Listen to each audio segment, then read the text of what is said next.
This is Prehistoric Dude on Nintendo Switch, and you play Dude, who has to rescue his beloved ham that's been taken by a Tyrannosaurus. So you progress through the different areas of the game, killing various giant dinosaurs, the beasts of the old Jurassic era.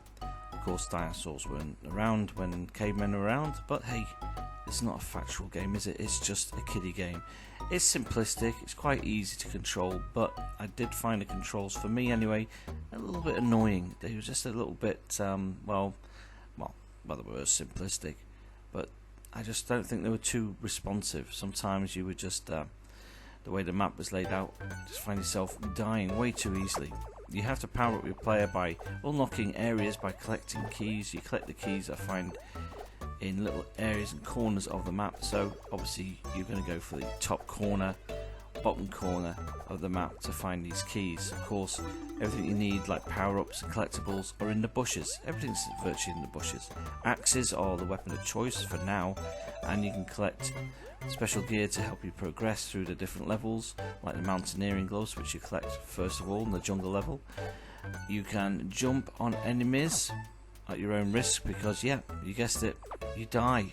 You can't kill them by jumping on reds, which kind of sucks, so you have to use the axe.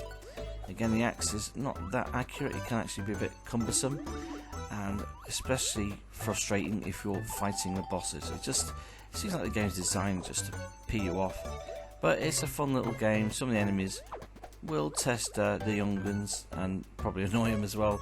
For me, I would have liked a little easier way of controlling your character. Now, it's not rocket science. I mean, it's not the world's hardest game. It's quite simplistic. It's quite enjoyable. But I just found that the enemies being everywhere, and you're limited to only a few axes because there's only so many you can collect on each area that you unlock.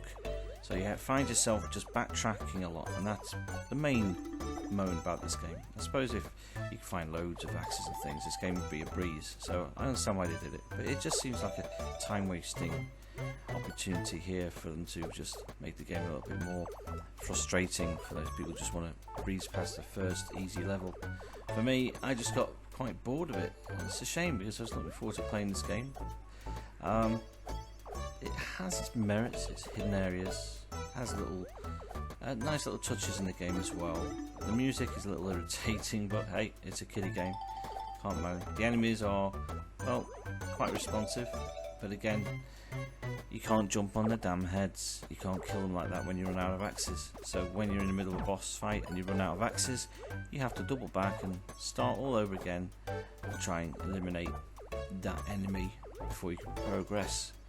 Well, at least there's a weather system.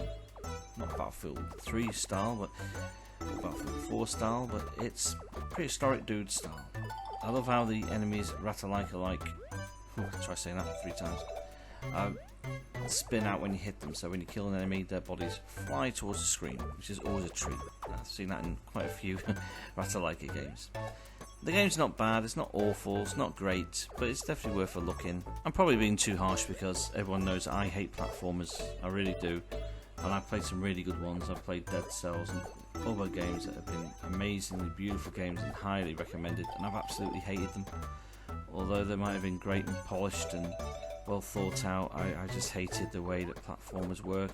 I've not really enjoyed a platformer in a long while, and this one, despite its efforts to annoy me, slowly grew on me the more levels I unlocked. But again, I just got frustrated by just the lack of unlocking things. It just took way too long. I thought I found all the keys, for example, realised the silver key didn't open this door that required a silver key, which was a bit weird. I don't know what I was doing wrong. Some areas I just couldn't reach, and some of the enemies I just couldn't hit. You can see my aim is awful.